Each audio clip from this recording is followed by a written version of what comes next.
سلام تماشابینان گرامی، خلاصه خبرهای مهم 26 ینور تاجیکستان و منطقه را از پایگاه خبری بامداد برایتان پیشکش میکنیم. شروع میکنیم از یک نگاه کوتاه به سرخط خبر مهم روز در این برنامه. حمله تروریستی در کرمان و کابل و کولوب سبب از منصب راندن رهبران نهادهای قدرتی ختلان و کولوب شده است. فرضیه حمله تروریستی در پرونده آتش گرفتن ماشین رئیس حزب حاکم در کولوب، میرزا خانزاده دادستانی ولایت ختلان و خلیفه زاده معاونش تعیین شدند. رستم خالقوف به تصرف 50 میلیون دلار پول و مال تاجیک ایر عیبدار می شود. 9 پهلوان تاجیک در گرانپری پرتغالیا اشتراک می کنند. و اکنون تفصیلات خبرها.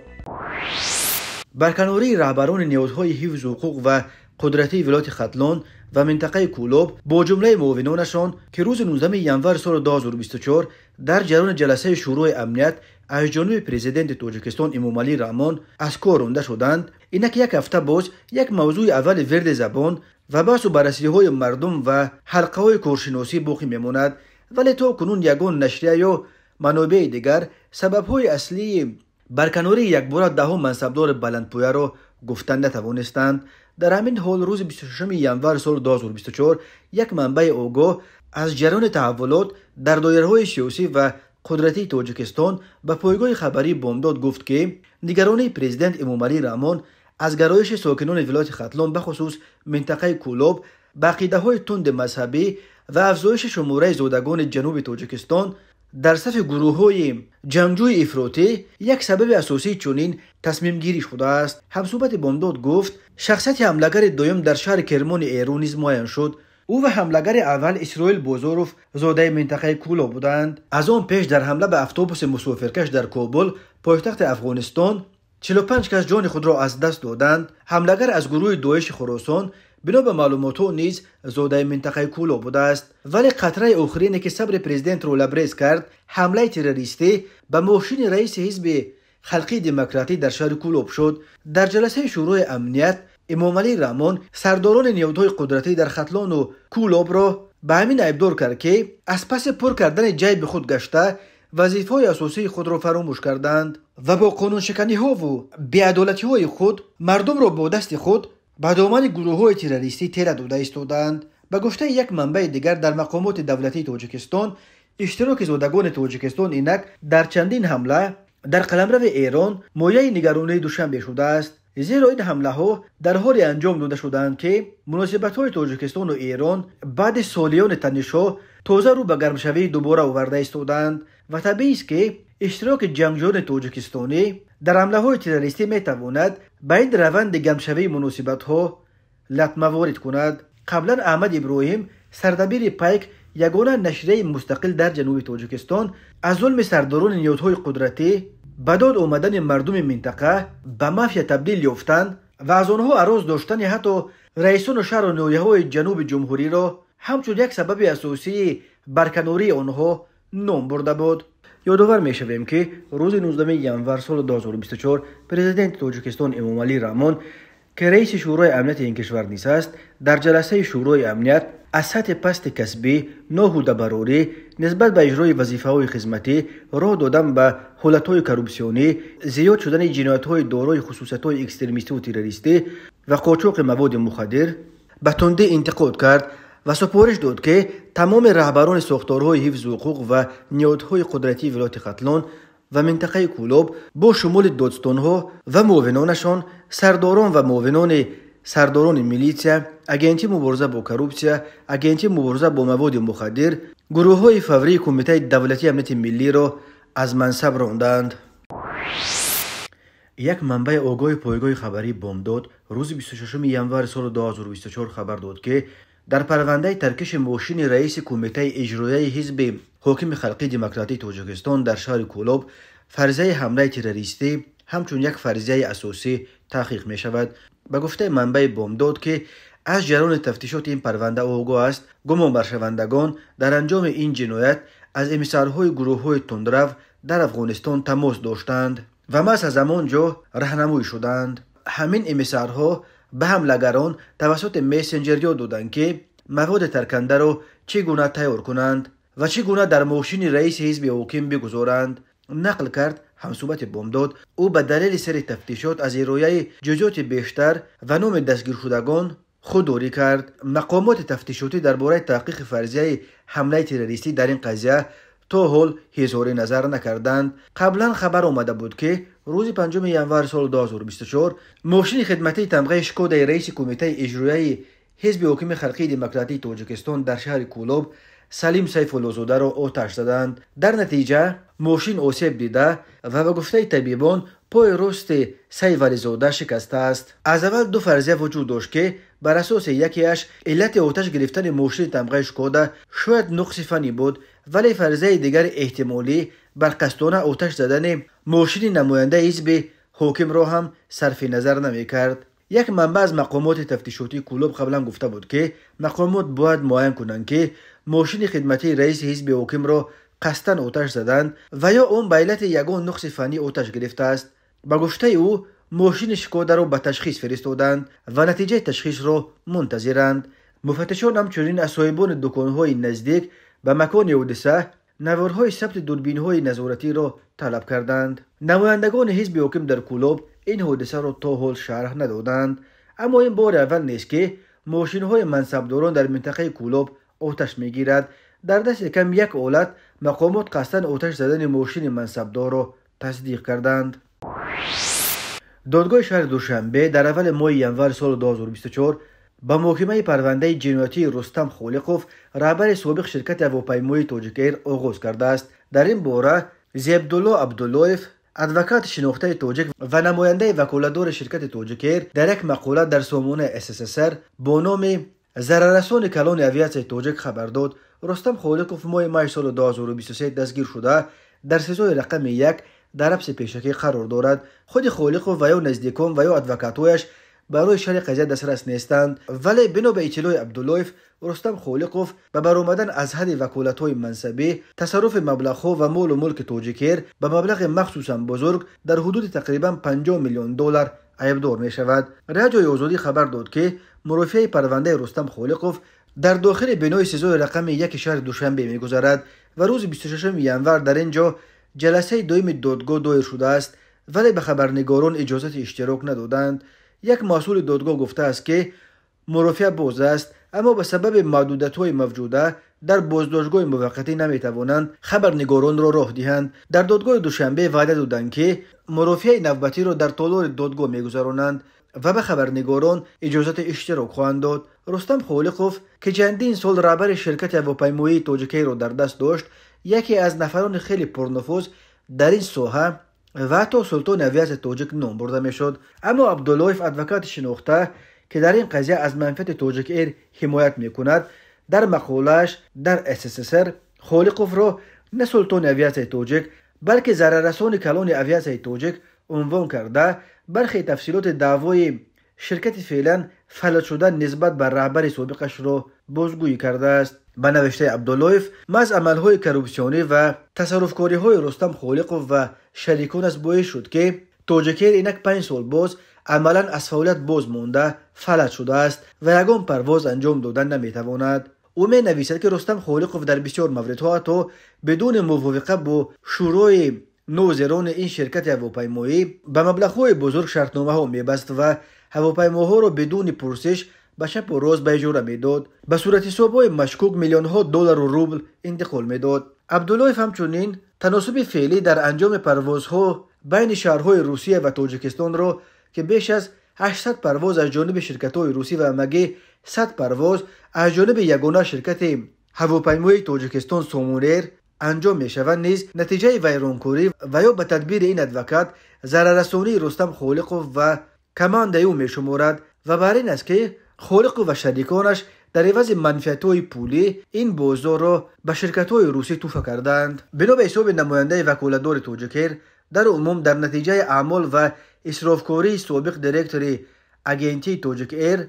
خالقوف رستم به شرکت تاجیک ایر در مجموع ضرر به مقدار مخصوصا کلان برابر به 78 میلیون و 43356 سومونی، 62 میلیون و 302602 روبل و 986433 هزار دلار امریکایی رسانیده شده است. از این مبلغ در دوره پیشبرد پرونده خالق رستم تنها 3.5 میلیون سومانی را برقرار نموده است و خلاص. در حالت برقرار نمودن همه این ضرر فعالیت منتظم مالیوی شرکت ملی توجک ایر و پروازهای هواپیماهای آن از نو آغاز خواهد شد.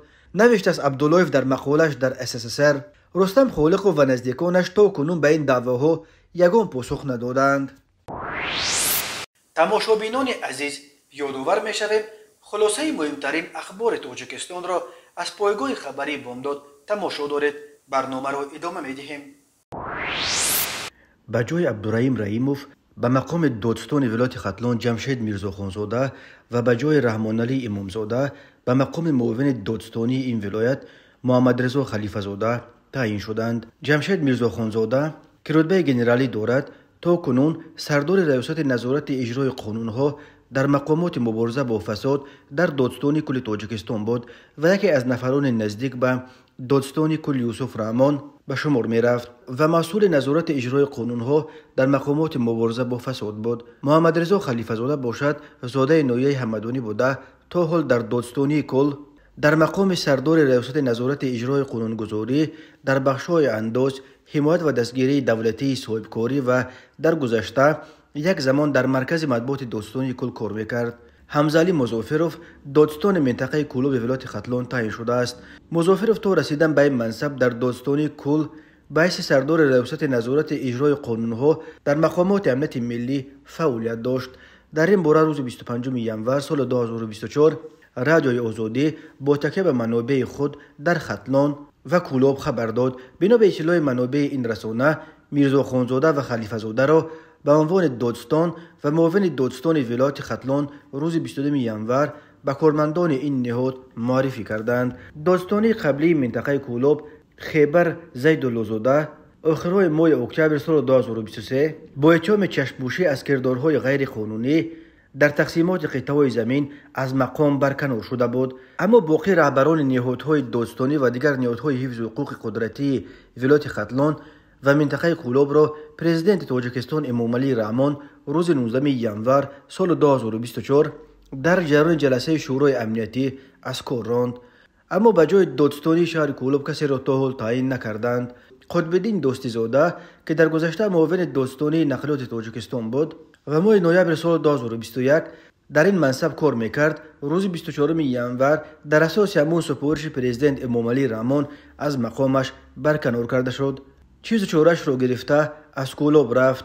تا حال کسی به جای دوستی زاده تعیین نشده است. گفته است یک منبع آگاه. به کدام وظیفه نو تعیین شدن او معلوم نیست.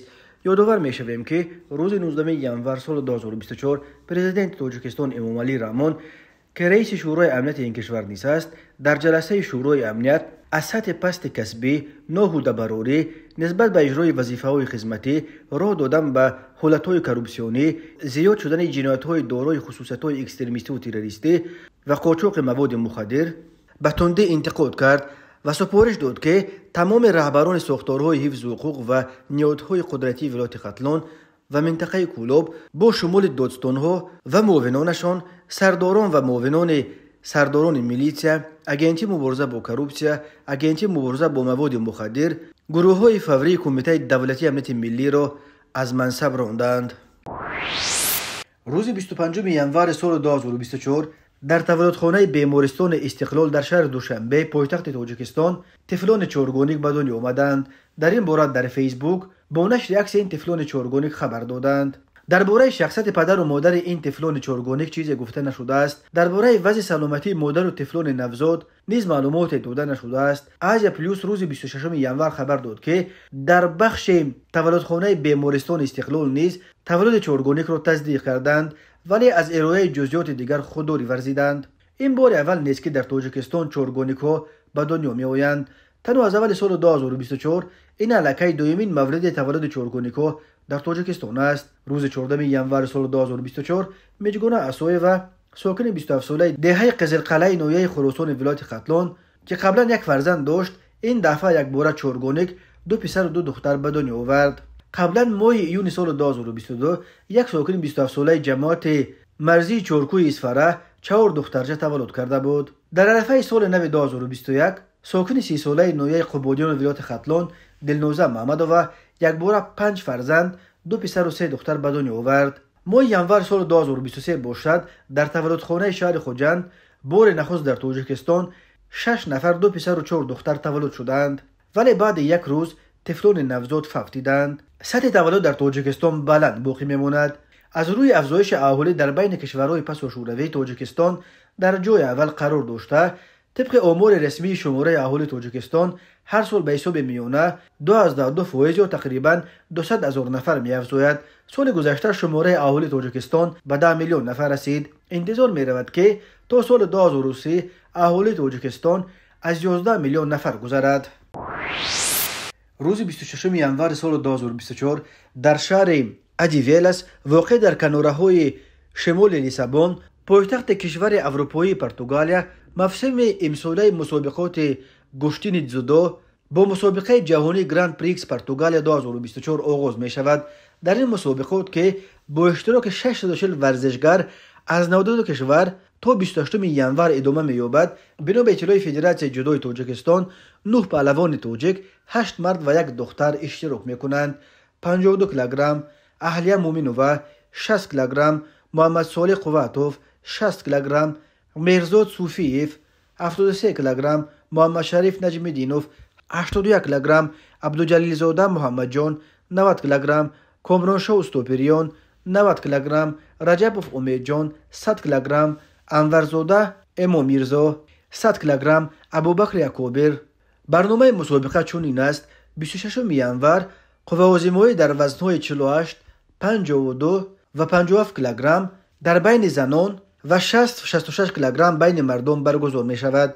27 ینور قوه‌آزمایی‌ها در وزن‌های 63 کیلوگرم 70 کیلوگرم بین زنان و 73 و 81 کیلوگرم بین مردان دایر می شود. 28 ینور قوه‌آزمایی‌ها در وزن‌های 78 کیلوگرم بین زنان و 90 100 و 100 پلوس بین مردم برگزار می گردد. بجز از مدال‌های طلایی برای غالبان جای اول در همه 14 وزن 3000 یورو، برای مدال نقره 2000 یورو و برای صاحبان مدال‌های برنجی 1000 یورو جایزه ها نیز مقرر کرده شدند. این چنین اشتراکداران این مسابقه با نفوذ بین المللی صاحب امتیازها در رده‌بندی جهانی می‌گردند. گشتین جودو از انگشت‌شمار رشته‌های ورزش است که پهلوانان تاجیک در عرصه‌های بین المللی به دستاوردهای نسبتاً بهتر نائل شدند. سال 2023 در دهگانه بهترین ورزشگران سال تاجیکستان نیز اکثریت را نمایندگان گشتین جودو به دست آوردند. ریاست کارهای داخلی شهر دوشنبه شام 24 ینور سال 2024 با نشر یک بیانیه ویژه گفت خبر در جمهوری تاجیکستان پناهنده شدن شهروندان فلسطین اساس واقعی ندارد و عکسی که در اینترنت میچرخد در اصل عکس دو سیاه از یک عائله از اردن است که برای تماشا به تاجیکستان آمدند. بنا به اطلاع ملیس دوشنبه اخیراً در یک قطار شبکه‌های اجتماعی با نشر عکس‌های هیئت یک عائله خبرهای نشر گردید که گویا به جمهوری تاجیکستان شهروندان فلسطین هم چون گریزه شده آمدند و به کمک احتیاج دارند. از جانب کارمندان ملیس پایتخت حالت مذکور مورد سنجش قرار داده شده و در نتیجه معین گردید که خبر مذکور اساس واقعی ندارد. شهروندانی که در رسمای نشر گردیده انعکاس یافتند اعضای یک عائله بوده زادگان دولت شایگری اردن میباشند که به جمهوری تاجیکستان همچون سعی آمدند. از جانب کارمندان ملیس به آنها راهنمایی‌های حقوقی رسانیده شد. ضمن معین کرده شد که آنها به مهمانخانه و همه لوازمات ضروری تامین بوده به کمک مادی احتیاج ندارند. ضمن صحبت از مهمان‌نوازی شهروندان جمهوری تاجیکستان اظهار مینه‌داری نمودند. گفته می شود در بیانیه ملیس پایتخت سر و صداها درباره به تاجیکستان پناه آوردن فلسطینی‌ها در پس منظر ادامه عملیات ارتش اسرائیل به ضد حماس در سرزمین‌های فلسطینی نوار غزه پنهان شدند. از سال 2007 حکومت غزه در دست گروه حماس است. در جریان نبردهای بین اسرائیل و فلسطینی‌ها در نوار غزه از ماه اکتبر به این طرف هزاران نفر کشته و 10,000 دیگر بیخانه و در شدند. تماشابینان عزیز و گرامی، این بود مرور به خلاصه چند خبر مهم امروز تاجیکستان. خبر و گزارش‌های بیشتر از تاجیکستان و درباره تاجیکستان و اطراف آن را در سامانه پایگاه خبری بامداد در این نشانه پیگیری نمایید: www.bamdad.com. خوش باشید.